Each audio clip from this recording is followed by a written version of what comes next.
first thing that stuck out to me when I hopped on to see that interview was the fact that you have officials really speculating as to the motivation, of the shooter, which is not something that you would typically hear from officials at a press conference like this. I mean, typically law enforcement officials are going to give you a very sterile accounting of Mike, that's his mugshot, by the way. This is new information. Go on. Yeah, a sterile account of what they know. And given the climate that we are in right now, that has been, I mean, we have heard some pretty incendiary statements from elected officials about this event, placing blame on specific, whether it's the media or left-wing rhetoric. The fact that they would even include that as part of this press conference, to me, like Jolly said, is just further adding to that incendiary rhetoric. Did you get? I was listening, trying to take notes, and making sure that we had all the information. And so I was listening with one ear and working as well. Did you hear any specific, concrete questions or information, answers from them about the motivation here, except for we had a conversation in a restaurant or whatever it was, and he didn't like Charlie Kirk?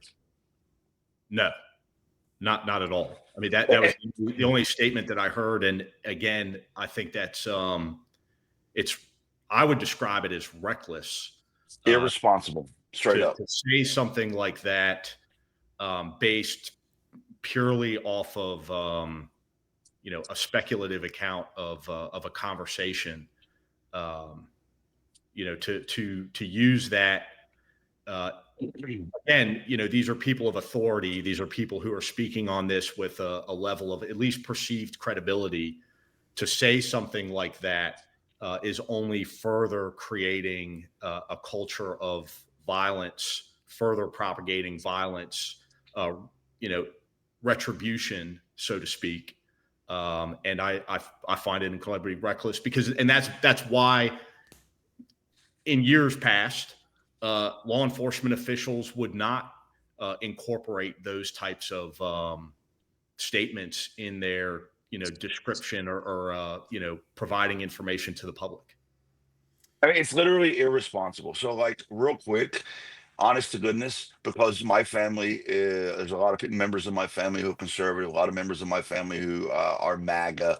And if you were to ask my family members about some of my viewpoints, I promise you that their description of it would be a misrepresentation of my actual viewpoint, because we know how this goes. We live, all of us having this conversation and all of us listening to this conversation live in the politically divisive environment that America currently is in.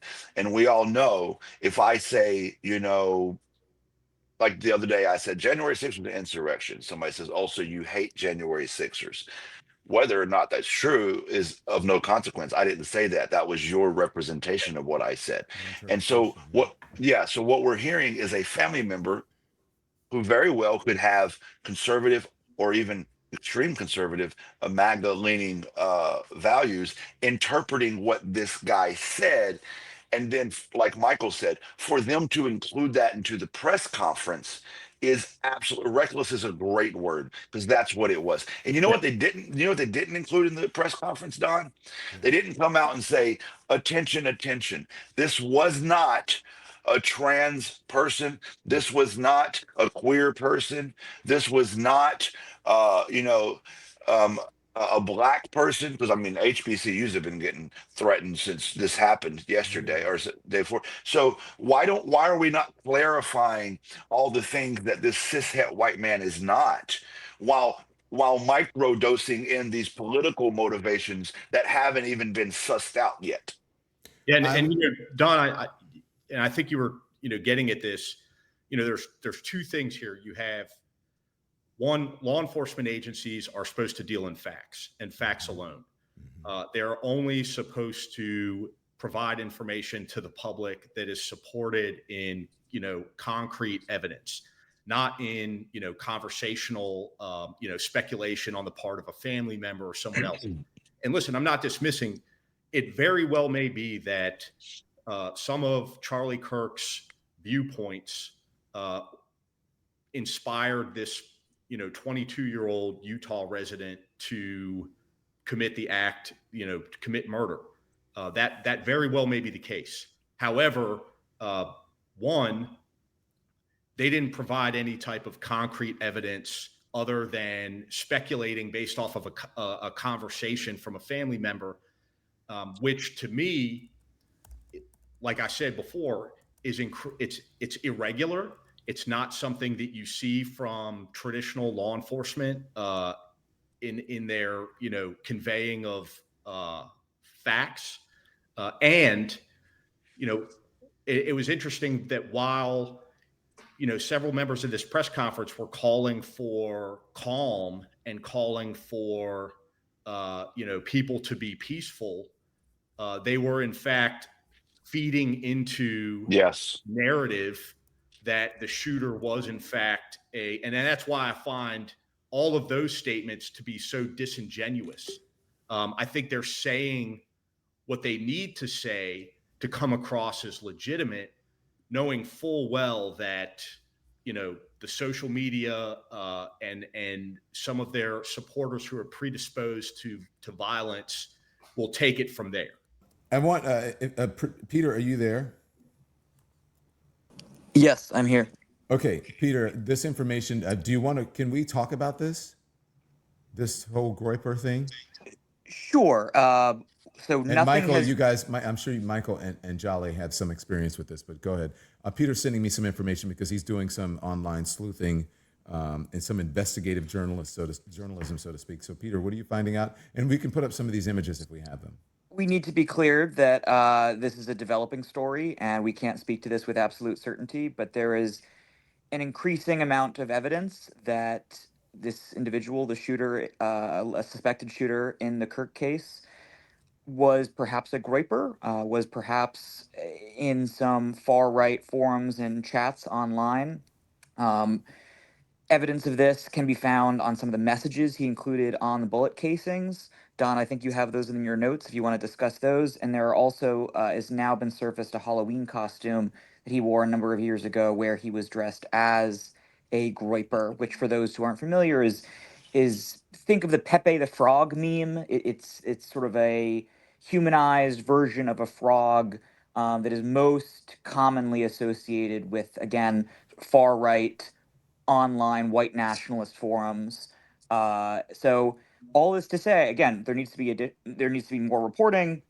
We need more time to go through all of this. But given the messages inscribed into the bullet casings, given some of these Halloween costumes, given the fact his mother in this one Facebook post literally said that he was dressed up as some strange guy from a meme.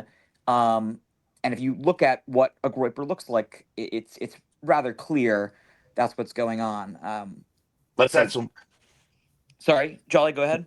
No, I want to kind of tie into what you're talking about. Let's add some even further context to this. Hey, Jolly, 1 second. I know people get mad. I'm not cutting Jolly off. I'm cutting him off because I need to, and then I want him to explain. But I wanted to jump in because Peter mentioned it about the casings. It says one of them was like, "Hey, fascist," and then catch. Right? That's a Groyper thing, right? If you read this, you are gay. LMAO. Okay, that seems kind of homophobic to me. That doesn't seem like someone who might be trans. I don't know, or the casings or what they said had trans, anti-fascist trans stuff on it. Notices bulges. OWO. What's this? And then Bella Chow. Bella Chow. Bella Chow. Bella Chow. Bella Chow. Chow Chow. And that was from that they said what was on the bullet casings. I'm sorry. You have the floor, Jolly. I will not interrupt. No, it's good. I want to go back to the Butler, Pennsylvania assassination attempt, and the guy there, who we know was outspoken conservative. He also was found to be, and please correct me on this, but I'm pretty sure I'm right here. He was found to be a Nick Fuentes follower who was also believed to be a groyper. And at the time, Nick Fuentes was having a little back and forth with Donald Trump, and the groyper community really rallies behind, the Nick Fuentes style of white nationalism. And then now we're looking at this, and keep in mind, Nick Fuentes and Charlie Kirk have been having a little back and forth over the last week or so. Not saying it's at all related. I'm just saying that the idea that he could be a grouper would seem to make sense with what happened even in Butler, Pennsylvania, and now that this could be a very similar community. But it's just something to think about. Obviously, like Peter said, need to dig deeper into it. I'm just trying to recall from what happened then and what happened now, and how there could be some similarities. Yeah, and that's what we look. We can do that here on digital because again, we are telling you that it is not confirmed, but this is what is being alleged and reported, and some of the things that are going around social media, just to give you a fuller picture of everything that's going on. So again, grain of salt. This is just for information purposes, not confirmed. But if you look at the images and you check social media, and you have to remember, I have a member of law enforcement here and a veteran. Law enforcement uses social media as evidence in these cases, right? To gather information, to come to conclusions about a suspect's motivation, et cetera, et cetera. Michael, am I right? Absolutely. And to give you a little bit of context, because I'm sure a lot of your viewers are like, what the hell are they talking about? The Groypers, the Groypers are, in fact, a group or a loosely affiliated group that law enforcement recognizes as a part of the alt-right. They espouse white nationalist and Christian nationalist ideology. And like Jolly brought up, one of the most prominent figures in that organization is Nick Fuentes, who is a espoused white supremacist, white nationalist, and a fascist. There were, give a little bit of history in the United States. There were members who were a part of the insurrection at the Capitol on January 6th. Individuals who were arrested that day, having committed acts of violence, espoused their, affiliation with the Groyper Army. And so this is not just some conspiracy theory, rabbit hole, whatnot. This is an actual loose-knit organization that operates here in the United States, that is affiliated with the alt-right and white supremacist movements in the U.S. Yep. Well, and I just want to be very clear about this. Again, this is all information that I'm sure law enforcement is looking at, news organizations are looking at. We saw from the Wall Street Journal his particular political affiliation, which was I think it was a non-registered or whatever, or registered independent somehow. Suspect Tyler has been registered as a nonpartisan voter. That's what the records show. And then if you go further into it, it says he's been registered for a bit, but his parents are both registered Republicans. Thanks everyone for watching. Your support means the world to us. So make sure you hit the like button and you subscribe to our channel to make sure that you never ever miss a video. We're live every day, 10 a.m. Eastern time. We drop even more content at 2 p.m. Eastern and 5 p.m. Eastern. And if you want more Don Lemon Show content, we'd love for you to become a member of the Lemon community, where you will receive access to special community posts. You'll get exclusive content and members-only live shows. So head over to our channel page or click the join button on this video. Again, thank you for watching. We appreciate your love and your support, and we will see you next time.